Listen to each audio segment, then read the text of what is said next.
everybody, to another edition of the Pennsylvania High School Football Report podcast. I'm Brian Linder. I'm here with Eric Epler. What's going on, my man? How you doing? What's going on? Beautiful Wednesday afternoon. It's only 9. Yes, it's 18 degrees the other night as I was freezing in the basement. Yes. We don't have many 18-degree nights in South Carolina where I'm from, but Pennsylvania, man. Anyway, Dan Sostek's here as well, wearing his Pittsburgh sweater. Dan, how's it going? Good. You should be calling me Nostradamus because I called that Super Bowl. In fact, I was a little conservative. Well, we'll get to that. Super Bowl. We'll get to that. We'll talk about the Super Bowl some here, but I do want to say now, if we move forward, you guys know what they sound like. You know that, obviously. If you're a long-time listener, you know that. If not, now you know. Yeah, I did want to talk about the Super Bowl. Obviously, we recorded 2 weeks ago 2 episodes. We didn't actually have one that come out after the Super Bowl. And now we flash forward. The Philadelphia Eagles are your Super Bowl champions. I picked the Chiefs. I was wrong there. Eric Epler, I think, was pretty spot on his Eagles pick. And then Dan, you guys may remember back before the season on this podcast, picked the New York Jets to win the Super Bowl. Yeah, but I would say he was way off, actually, Eric Epler. And I warned him, I believe, even on this podcast, that picking the Jets. I've told you multiple they were times the Jets. that a jinx, because I'm not a big fan of that franchise or Aaron Rodgers, and I think it worked pretty well, actually. I think it did the job. My Lions NFC pick probably would have been right if they didn't have the worst injury in memory. But I don't know why Epps saying no about my Super Bowl pick. I called it. It seemed to call low scoring Super Bowl. Did you not say that? The Chiefs were. I think I got the game right. I said the Chiefs by 2 scores. Dan got the game right. Yeah. When you get one thing out of 9 correct, that's not correct. I said they'd win by multiple possessions. I said they win multiple possessions, and I was right. It was low scoring for the Kansas City Chiefs. Oh my gosh! See, Dan, you're exposing Dan here because for months and months on this podcast, Dan tried to tell people I flipped the truth. It's nuts. I mean, it was low scoring. Like it was 40-22. What part of low scoring was that? When the total for the game is 49 and it's 40-22, is that low scoring? Yes, because really, 2 touchdowns were late in the game. 1 pick six. 1 was an interception deep in the red zone. That's 28 points caused by a short field. Do those points not count? Yeah, that does. It goes against what I was saying. So I think I was right that, long drive. Man, yeah. I tell you what, that's just crazy. Instead of saying, Ep, you were dead on. Brother, you are old and wise. You were dead on with your assessment of everything that happened, and 5 of your prop wagers were right on. And I appreciate you for being old and wise. You go the other way and say I was right about the game.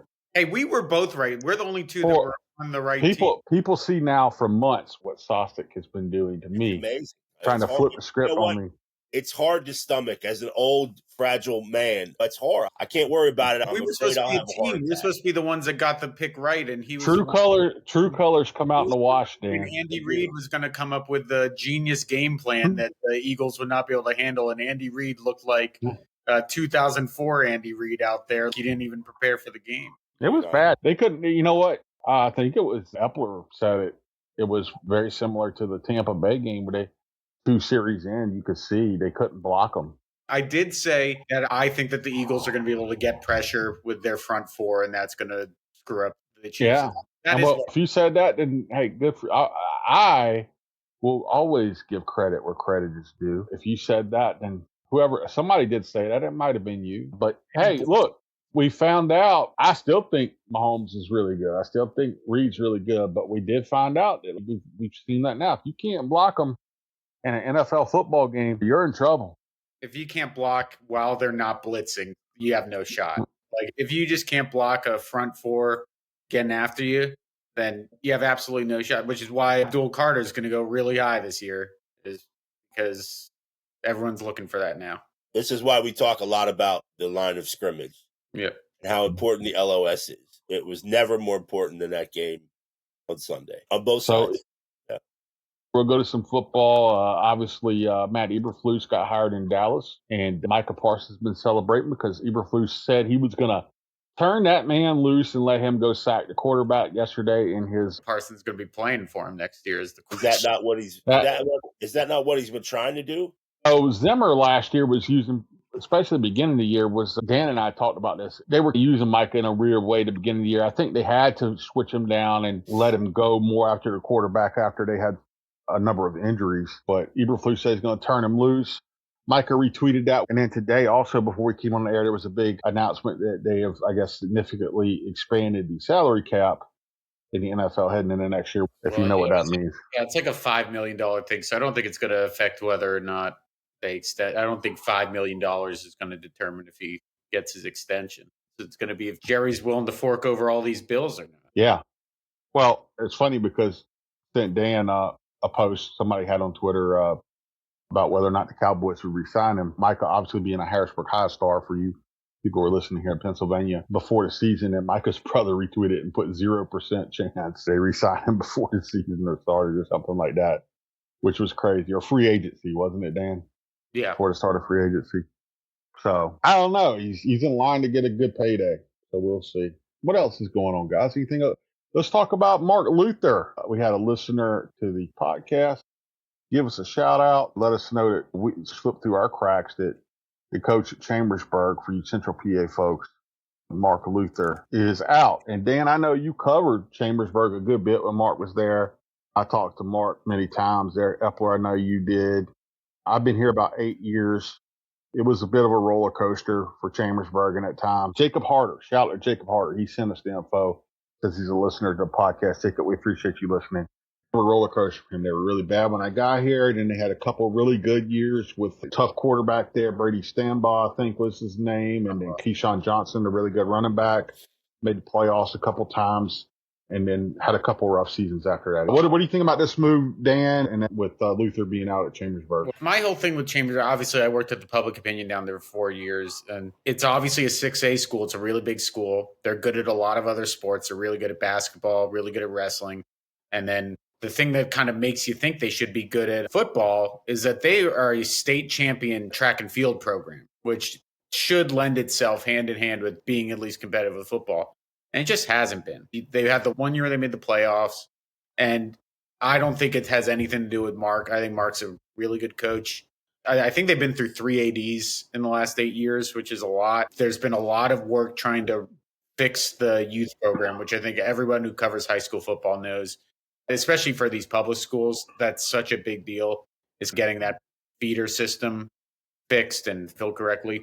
They've just never really been able to build through the trenches. What we're talking about with the Super Bowl, they have skilled position players, but that just doesn't matter, especially in the Commonwealth Division. I imagine this move, it coincides with his youngest son, Trevor, who had a pretty good year at wide receiver this year, graduating.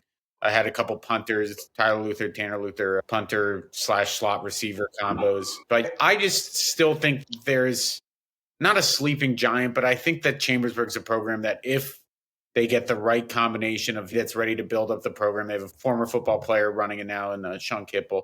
If they get the right AD there, they have the athletes there. We see J.J. Kelly play basketball every week. He was going to play football for a little bit.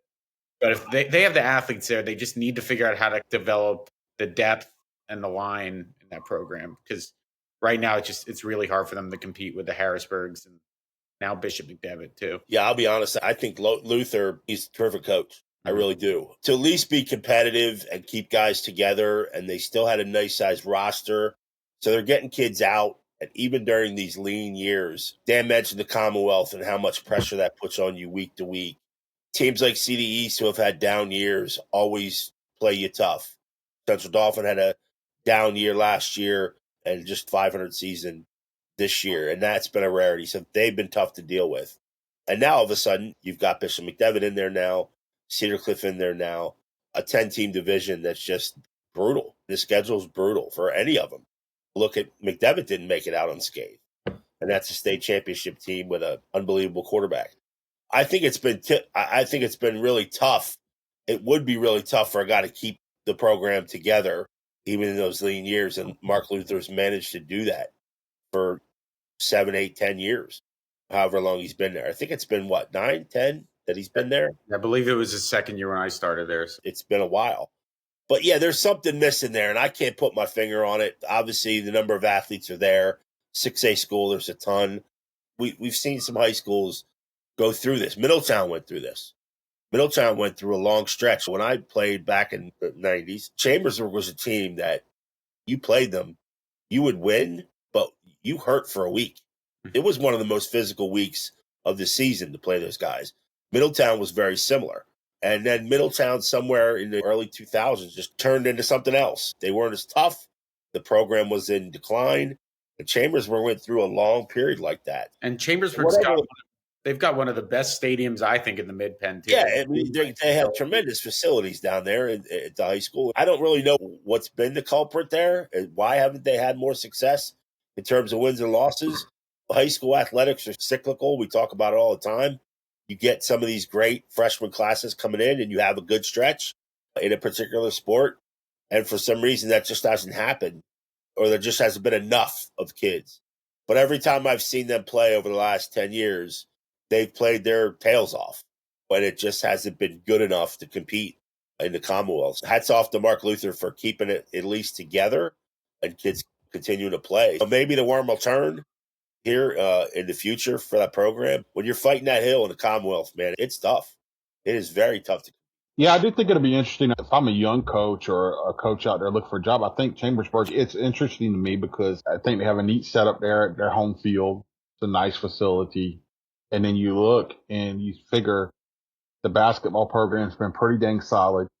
If you can get the Jay Kellys of the world, those type of athletes that they do have there, you can get them out on the football field and get them early. You could put something together there. They have had a decent amount of the wrestlers try to play football, but their wrestling team's always very good too. You just need because that's the thing I've always said about them is that it's just they can't. The line has not been good enough for Commonwealth play, which is not a downgrade on any of those kids. It's just like the Commonwealth play, especially at the top level. If you're going against, when I was there, they're going against Micah Parsons. It's there. You have to have that level. Even teams like Cedar Cliff, they weren't the best win and loss team this year.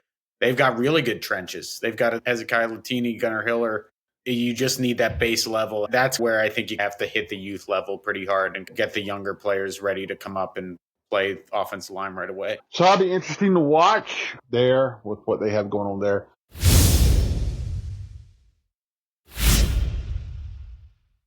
We had some more big news. Big 33 was released. You were out at that. Got some Central PA guys there, but obviously this is the Pennsylvania High School Football Report podcast. Let's talk about the team as a whole. Thoughts coming out of that, guys, and what did you see from the Big 33 team? Yeah, it's interesting. There's a bunch of all-state kids on here. This is a really good – I think when you first look at the roster, too, you really think about, A, who's quarterbacking, B, who's your offensive skill guys. To me, the wide receiver group for this group really stands out. Salazar from State College, obviously, who had an unbelievable year, 1,500-plus yards. He's going to be joined by Dominic Diaz-Ellis from Bishop McDevitt. Still undecided on his future, but we know about what Diaz-Ellis and the Crusaders did in 5A to win it all. And you've got a guy like Jaleel Hall also joining that group. That's a really strong group at wideout. And I liked it. I liked the two running backs. We talked a lot about Wallace Coleman from Imhotep this year, Penn State guy.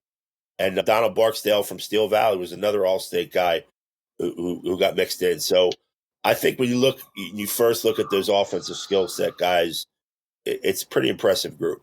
Yeah, I agree. Yeah, Jabreed Wallace Coleman, it feels like nowadays that's a rarity, right? To get a guy of that caliber in the Big 33, just because so many kids are enrolling early now. So much so that they announced honorary members this year of like Stone Saunders, Lex Cyrus, a few other kids.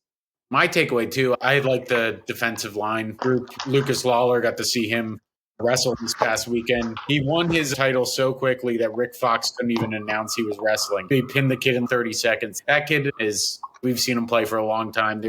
He has that defensive end mindset. He's obviously a fun guy to watch. The offensive line group's pretty good, too. Guys like Khalil Stewart, Parker Cunningham. Offensive line group's really strong one. you always need to have the trenches set in the Big 33. And also Nolan Bazolka making was, I figured with Josh Oswalt at the helm, he'd get a nod, but he deserves it. And we'll see if he's able to play after, hopefully for him, a long basketball postseason where he's pretty tired. I figured we might go by positions, but Dan just broke down the whole team for you there. I just the trenches. Old filibuster and Dan Sostek. Yeah. All right, Donald Barksdale's nickname, right? Not off the top of my head, no. Touchdown. Oh, there you go. That's a good nickname for football. Who else we looking at? How else we feeling about this team, this group? It's interesting, too. They named 2 tight ends. That's been a rarity. Bazalka's going to be with Marian Catholic, big 6'4", 230 guy, Michael Galatko, too, which is pretty impressive. Both those guys were. Galatko was an all-state kid. I think he signed with Buffalo, right? Yeah, very to play. I think to play defensive end at Buffalo. It might be. I don't know off the top of my head, but I also failed to mention another wide receiver, which is Deion Burdell from Abraham. Another all-state guy, 6'1", 175, really good athlete. Again, I just think them, along with Hall and Diaz Ellis and Salazar, are just going to be phenomenal. I know you like the quarterback, too, on this team. You're a big Jair Walls fan. That's going to be a fun quarterback to see thrown to these receivers, too. Didn't he? I think he ended up at a sign with North Carolina A&T, right? Yep. Yes. I covered a lot of MEAC football and with Carolina State and Bethune-Cookman over a decade. If they can keep him at North Carolina A&T, and I mean by keep him, he doesn't end up transferring up. Eric, you saw him play in person. He's got a live arm. He does. And as far as I saw Stone Saunders here play here, and Stone's going to Kentucky, and he's a heck of a player. I think Jair probably had a better arm than him. Could snap it in there, and he could be a good get for them. Yeah, I like him on this team. And then Matt Patrick's a kid who played. He didn't play in 5 or 6A, right? But had a really nice career. He's been on that. We do that weekly top performances around the state, and he's consistently in there for what he does. So yeah, it's an interesting quarterback position. Yeah, I think Walls too was a guy too that didn't really get enough credit. I think he got it during the regular season. Once the sort of weather turned cold in the postseason too, obviously Central Catholic turned to the run game, leaned on that offensive line, and I don't think he got as much credit down the stretch as he should have. But you're right, he's got a really live arm. I think he's a good leader, which is important. And obviously key week leading up to this game on May 25th. So yeah, it should be interesting. I like I said, I like the skill guys.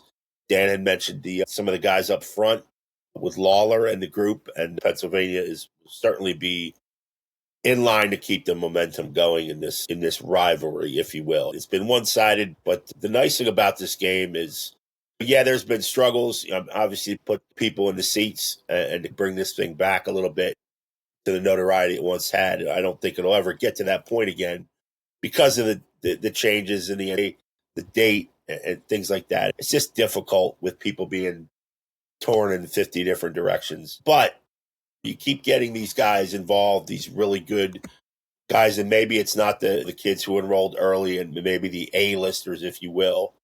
It's still a pretty damn good football team. Surprised Quincy Brannon didn't get an invite. The defensive back room's pretty good. You got guys like Donovan Rodriguez, Christian Palmer, Samir Locks, but I feel like we talk about it every week, but we've obviously been pretty big on Quincy, and he's a Division I player. The game's sort of in his backyard. You would have thought, I imagine if there's any drop-offs, he'd probably be a pretty early call for them. Yeah, I think you're going to see some of the guys that we're really familiar with. I think you'll see them on the East-West game. Yes, it's very possible that some of these guys can get a call up. Things happen between now and then. Some college coaches weigh in and say, hey, maybe you don't want to play in this. Or B, they get sick or whatever the standard is. Because a lot of these kids go June 1st. Yeah. They're heading out June 1st, and maybe the family wants to take a vacay the 2 weeks leading up. So that interrupts it. Yeah, there's always going to be changes.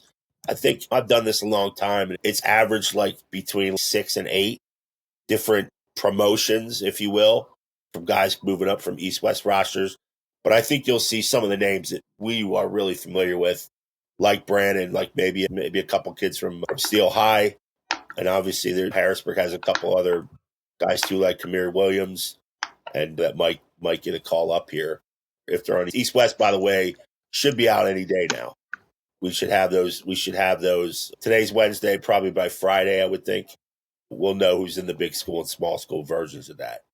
I keep saying this, and I've said it to that guy here, and I know Josh Oswalt's involved with this, and the Coach Association and James there at Cumberland Valley. I'm from South Carolina. They play the Shrine Bowl in November, December. I don't know why we don't take 1 or 2 years and try to play the Big 33 right in the middle of the 6 state championship games. You have 3 on one side, 3 on the other, play the Big 33 in the middle. You just did one thing I talked about with the honorary captains. If you get kids who are in the state championship, not honorary captains, but honorary members. So if you were going to pick a kid who was in the state championship, you make them an honorary member. They can come out and even be introduced a jersey to the crowd and say, hey, Saunders from Bishop McDevitt can't play in the game because he's playing tomorrow night in the 5A state championship game. And you play it right in the middle. Then you get kids who aren't playing so close to when they would have to go to school or after they've already reported to school. And you would get kids playing ahead of signing days where they could potentially put one more thing on their resume. I think it makes too much sense. It works every other state I've ever been to. It's like I've never been, I know the weather's different, but if you can play state championships in that weather, you can play the All-Star game in that weather. And there's just too many to me as to why you wouldn't have tried at least 1 or 2 years. I think there's merit to that idea, Brian. The only thing I would say is if the Big 33, and I don't know if this is an option moving forward down the road sometime, would revert back to being a true East-West All-Star game within Pennsylvania, I think that would be a possibility and maybe something that would be good for the continuation of this. But I think when you're also dealing with another state, now you've got to set up calendars for 2 different states. Mm-hmm. And Maryland, obviously, now at that point, Maryland is done with their state playoffs. We're always a week or 2 behind Maryland. South Carolina plays North Carolina, so they manage it. Yeah, it's manageable. I just think it's more difficult when you're dealing with multiple states to set it up. And I do know that the one thing is if you did go back to an East-West, it would be a shame for Maryland because, A, they love this event. Maryland puts their heart and soul into this event. Obviously, their selection process we talked about is different on how they select their teams. They actually do it through combines and then an invitation-only combine after an initial one. They bring them back. The Ravens are all in. They give them the Ravens give them their practice facility to handle all of this. And that's something I believe that Pennsylvania's Big 33 would really like to get back to. A little bit more support from the NFL. Now, there is support now for the girls flag football, which will continue for the second year. They'll have a tournament again. And it's funny because they'll actually play the championship game for the girls flag football a few hours before the actual Big 33 game now. It'll be on that Sunday. So they're all in for that. That'll be the 4 NFL teams again. Ravens, Commanders, Eagles, and Steelers will have representative teams for girls flag football. So that's growing. So I think, it would make sense. You would avoid that early enrollment window. And they've been crushing Maryland. It's nice to play another state. Yeah. But you know what? If you did go back to Big 33 being, I know you have the East-West All-Stars anyway, but you can always have that secondary All-Star game and call it something. But if you went back to Pennsylvania's a big enough state where if you had like an East-West made format again, which they had before the Big 33, then really you could have all of the state's best players at Cumberland Valley across that. Like I said, you play the 3 state title games on one side of it, play it in the middle, and then 3 games after it. You have a big crowd, and you'd have all of the state's best players in one spot. But that All-Star game, too, is, like I said, it's another chance to put something on the resume. You're going to get less people, I think, dropping out if you have it then. And they're already in football shape, too, for the most part. It just makes a lot of sense to me. And it would be, I always keep saying it would be like a football festival. It would be a major celebration of Pennsylvania high school football. It'd be awesome, I think. And you'd have built-in crowds. People would be in town for state championships already.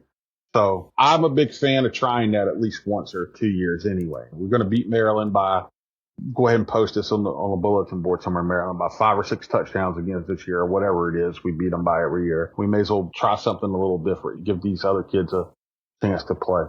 So I don't know. It's just a thought. And like I said, you get kids who are going to play in the state title game. Doesn't mean you have to leave them out. You can, if they were going to make the team, you just announce them as honorary members and say, hey, they would have played, but they're in the state championship. Especially with this new move to add the honorary stuff, there's definitely less of an excuse. But like Ep said, so much of it's logistical. So much of it is there's probably financial stuff we don't know about, sponsorships and things like that. They probably get some money from both states. There's always going to be stuff, but I do agree that there's definitely a shoe that's going to drop at some point with this game, with the attendance numbers the way they are and things like that. Yeah, the interesting thing is, I don't know if we confirmation or not that Lex Cyrus had enrolled early at South Carolina or not, but him being just an honorary player in this game and not a member of the game is pretty interesting. Yeah, we did not hear that. Yeah, so. I hadn't seen him on a list of early enrollees, but yeah, that would have been a fun name out there. I don't know, maybe it's because he's doing track or something, but who knows? There you have it, folks. We broke down the Big 33 some. We're still excited about the team. Give some thoughts on the future of the game as well. This has been the Technical Difficulties podcast. We've been all over the place and had computer crashes and the app crashes and all that good stuff. Before we go out, I will tell you one thing to watch, guys. Jawan Sider is out at Penn State, and Messiah Mickens, who just weeks ago said he had locked in his commitment, is looking around. Yeah, I'm a big fan of Messiah. I just don't understand what the point of verbal commitments is anymore. At this point, you give your verbal commitment so that if you blow your knee out, there's the college is still somewhat obligated. Leverage play, but. Somewhat obligated. Good for Messiah not to keep his options open, because I imagine Jawan was a big reason he committed to Penn State. That guy's a really good recruiter, obviously. You see the running backs Penn State has amassed under his watch. They did hire a pretty good replacement, Drayden, who people say is Dan Drayden. He's one of the best running back coaches in the country as well. So it would not shock me if they're able to retain him, if Drayden feels he's a good fit for his kind of system. But definitely something to watch, because Tyler Merrill tweeted with a Irish emoji, because that's where Jawan Sider headed to Notre Dame. Maybe he'll be able to recruit his Commonwealth teammate.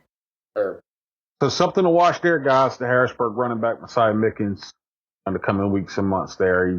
He'll be a senior this year. Yeah. Wow. Time has flown. Frightened about him.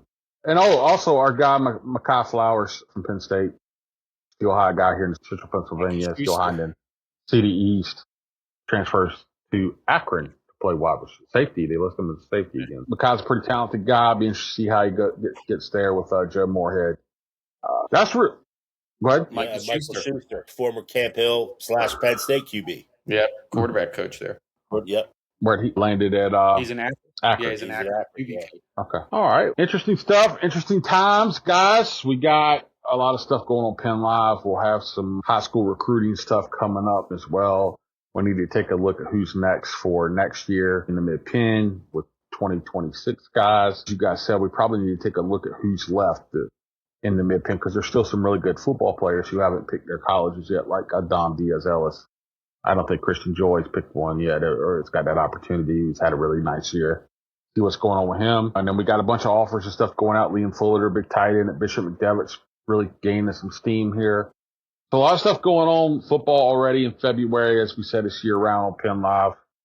Guys, I think we got a podcast. Dan, tell them how to find you on social media for your great enlightening stuff, such as picking the Jets to win the Super Bowl. Dan_Sostek. Eric? I am at 3Jacker on X. I am at Sports by B Linder on X, and our producer Megan is at Savvy Literate on X. You can check her out too.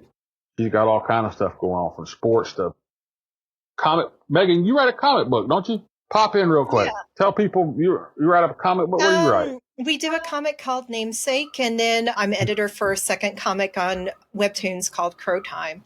We have a big store downstairs in my house. Megan's got all kind of stuff going on, so you check that out too. Yeah, and by the way, Dan did pick the Eagles. Yeah, but look, once you ride with the Jets at the beginning of the season, you can't wash that off. Fall on that sword, man. I said it. I'll take the L to give the Jets an L too. You can't wash that off. How about if he signs with the Steelers here? Then we will have a lot of good. I'll tell you who's going to be rooting for that to happen. It's Nick Farabaugh, because he might set CV records, because he'll have something to write about every 2 minutes. I've seen reports in the last 2 weeks. One said that Aaron Rodgers is the favorite to sign him, and another saying the Steelers are also interested in Daniel Jones. Have fun, Steelers fans, if all that goes down. All right, till next week, we got a podcast. See you guys. Check us out on PennLive.com.